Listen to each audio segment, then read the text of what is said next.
नमस्कार दोस्तों, welcome back to my channel legal vocab by Saumya में आपका हार्दिक स्वागत करती हूँ। मैं सौम्या गुप्ता आज आपके सामने पेश कर रही हूँ कॉन्स्टिट्यूशनल लॉ के फर्दर वीडियोस, जो कि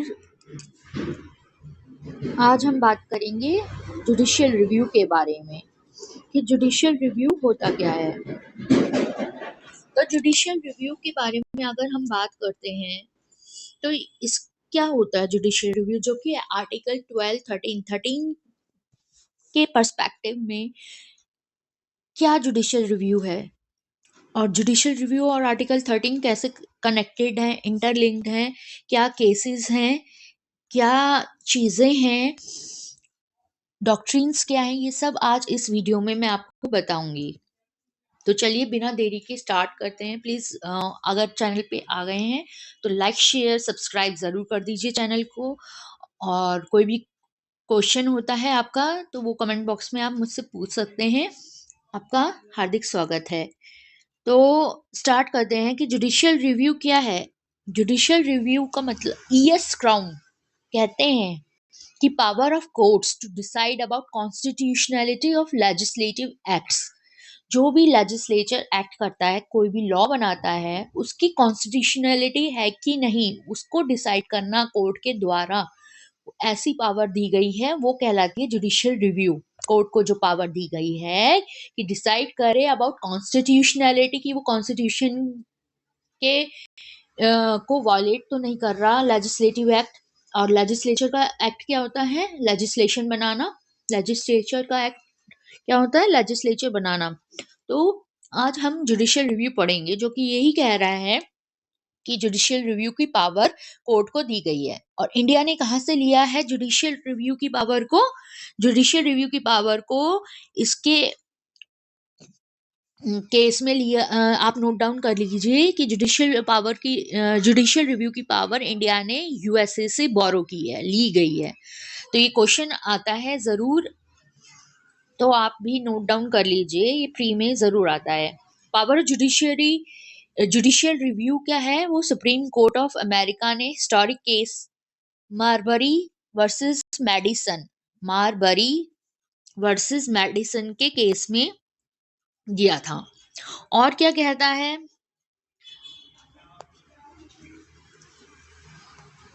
जुडिशियल रिव्यू के क्या कहता है कि judicial review is applied as a tool to maintain supremacy of constitution. Supremacy of the constitution को डिनोट करता है। सुप्रीमेसी ऑफ द कॉन्स्टिट्यूशन मतलब कॉन्स्टिट्यूशन तो सबसे ऊपर है, ये हम बता ही चुके हैं। उसको लॉ कोई भी करता है, अगर वॉयलेट या नहीं करता है, तो उसे देखने के लिए जुडिशियल रिव्यू की power supreme court of India में और सुप्रीम कोर्ट ऑफ अमेरिका में दी गई है। और सुप्रीम कोर्ट ऑफ अमेरिका से ये पावर ली गई है, बोरो किया है इंडिया ने जुडिशियल रिव्यू की पावर को, right. It should be used on that fact for the purpose if the law coming into force contravenes constitutional provision. Contravene कर रहा है अगर constitutional provision को, then it will be held void. Void denote होगा, वो समझा जाएगा। और by means of judicial review, कौन करता है इसे held void? Supreme court by means of judicial review, right? I hope ये आपको क्लियर हुआ होगा। It was held in Keshav Madhav के केस में। ये कहाँ हेल्ड हुआ था? It was held in Keshav Madhav. Case law ये है। अमेरिका में तो मारबरी वर्सेस मेडिसन का केस है, याद रखिएगा। और यहाँ पे कौन सा केस है? Keshav Madhav Menon versus state of Bombay AIR 1951 के केस में दिया गया है। तो आगे बढ़ते हैं। Certain fundamental rights like Article 19 are conferred only on citizens. अब मैं आर्टिकल आपको पढ़ाऊंगी, फिलहाल के लिए यही जान लेते हैं कि जो आर्टिकल, अभी तो आर्टिकल 13 पे हैं, पर ये आर्टिकल जैसे जैसे आप कॉन्स्टिट्यूशन पूरा पढ़ते जाएंगे और पढ़ लेंगे, तब आपको समझ में आएगा कि कैसे इंटरलिंक्ड है। जुडिशियल रिव्यू आर्टिकल 19, आर्टिकल 13 क्या से, और आर्टिकल 14 किस तरह से सुप्रीम कोर्ट इंटरप्रेट करता है इनके प्रोविजंस को, कि ये कॉन्स्टिट्यूशन के विरुद्ध है या वॉयलेट कर रहे हैं कोई प्रोविजन को। अगर वॉयलेट कर रहे हैं तो वॉइड है। तो ये होती है सारी चीजें। तो certain fundamental rights like Article 19 are conferred only on citizens citizens को ही दी गई है आर्टिकल में, क्योंकि हम क्या पढ़ रहे हैं, पार्ट थर्ड फंडामेंटल राइट्स। और मैंने पहले ही प्रीवियस वीडियो में बता चुकी हूँ, जिन्होंने नहीं देखा है वो वॉच आउट कर लीजिए प्लीज जाके, कि आर्टिकल 12 13 क्या कह रहा है, और उसी के पर्सपेक्टिव में ये कितने आर्टिकल्स होते हैं टोटल जो फंडामेंटल राइट्स को बताते हैं, जो कि आर्टिकल 12 से लेके आर्टिकल 32 तक है। अभी हम आर्टिकल 12 और 13 पढ़ चुके हैं, प्रीवियस वीडियो में चेकआउट कर लीजिए। उसके साथ ही हम आज के वीडियो में जुडिशियल रिव्यू के बारे में बता रहे हैं। तो जुडिशियल रिव्यू के बारे में यही कह रहा है कि आर्टिकल 19 सिटीजन्स को दिया गया है, and the law which is violative of Article 19 would be void as against citizens, but would be perfectly valid as against non-citizens, as they are not entitled to the freedoms under Article 19. समझ में आया? यानी कि बहुत easy है ये, अगर हम इसे ऐसे पढ़ते हैं लाइन वाइज कि certain fundamental rights like article 19 ये कन्फर किया गया है सिटीजन्स ऑफ इंडिया को। तो कोई भी लॉ जो वायलेट करता है आर्टिकल 19 को, तो वो वॉइड होगा एज अगेंस्ट सिटीजन्स, यानी कि सिटीजन्स पे अप्लाई नहीं होगा वो law.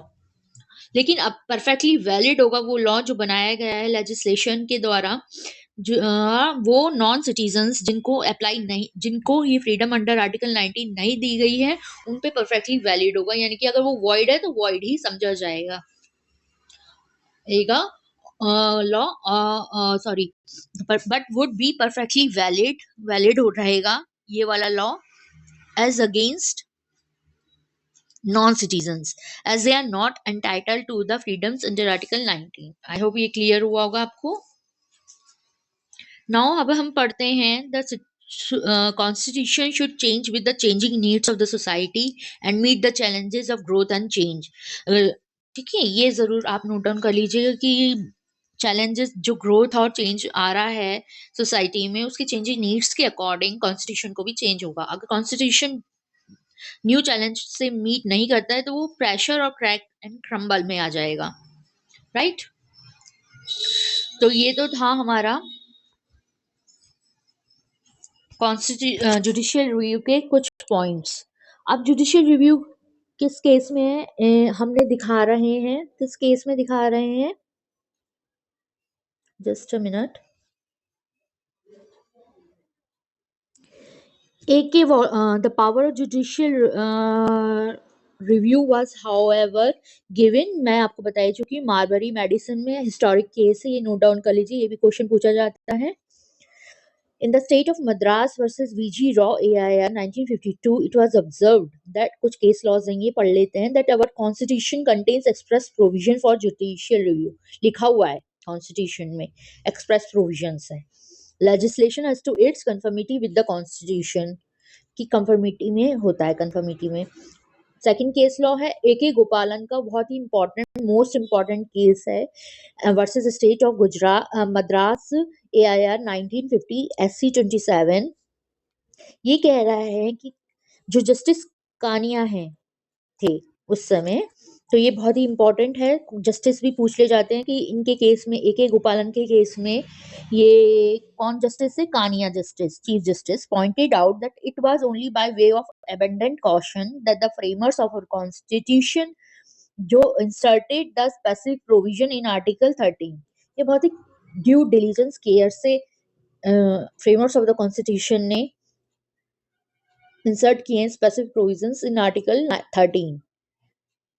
It is all pervasive, pervasive का मतलब होता है व्यापक, मतलब ये व्यापक है, सब पे लागू होगा इन इंडियन कॉन्स्टिट्यूशन, और ये इनहेरेंट है,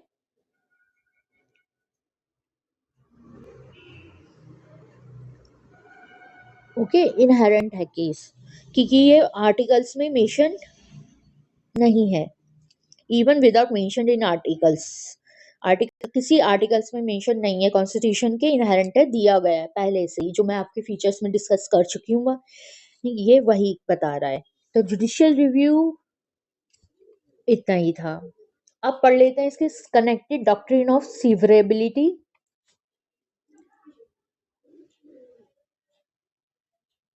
और डॉक्ट्रिन ऑफ एक्लिप्स।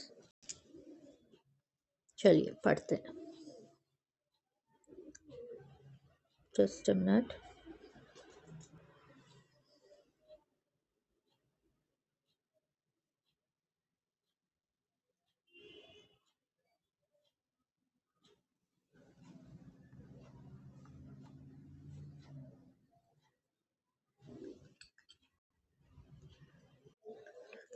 राइट, अब डॉक्ट्रिन ऑफ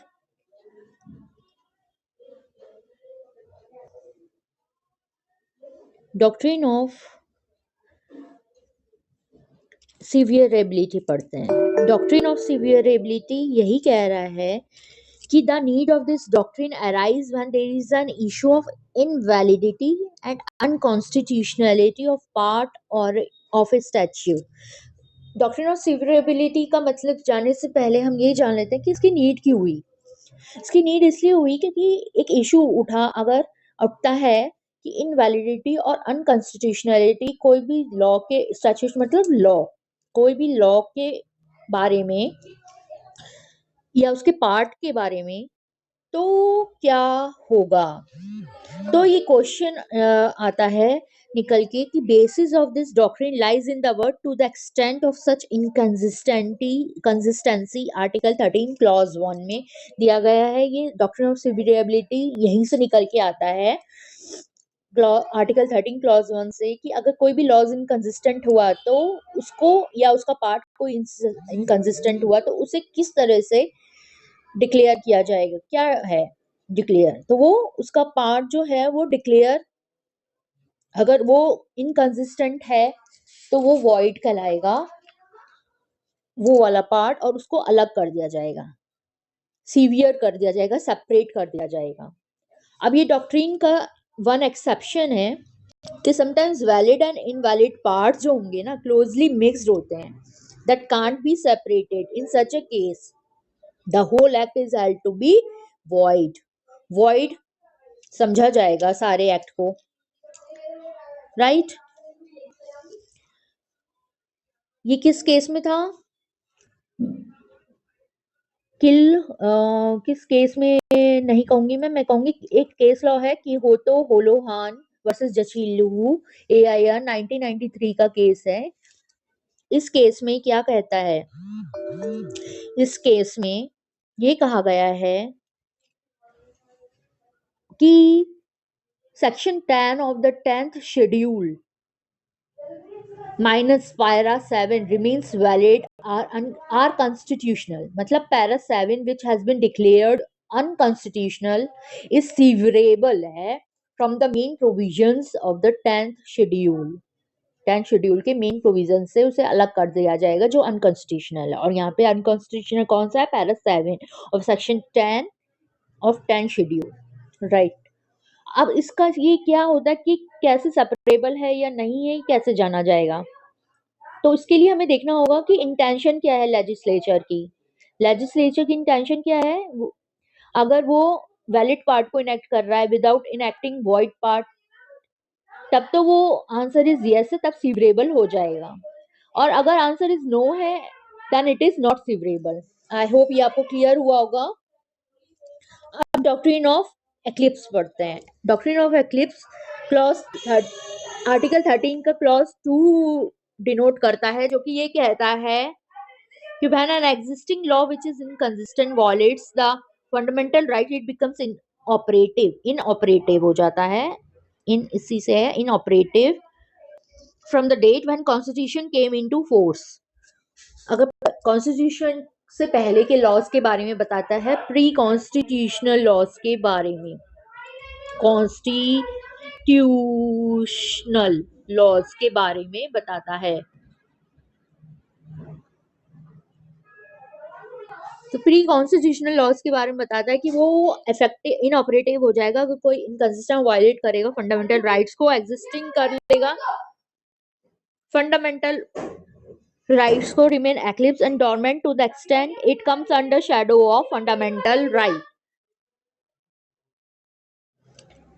इसमें क्या कह रहा है कि एग्जिस्टिंग लॉ जो कि इनकंसिस्टेंट है वायलेट करेगा, इनऑपरेटिव हो जाएगा जब कॉन्स्टिट्यूशन फोर्स में आया उस डेट से, रिमेन एक्लिप्स्ड हो जाएगा, डोरमेंट इनएक्टिव हो जाएगा to the extent, not extend, it comes under shadow of fundamental right.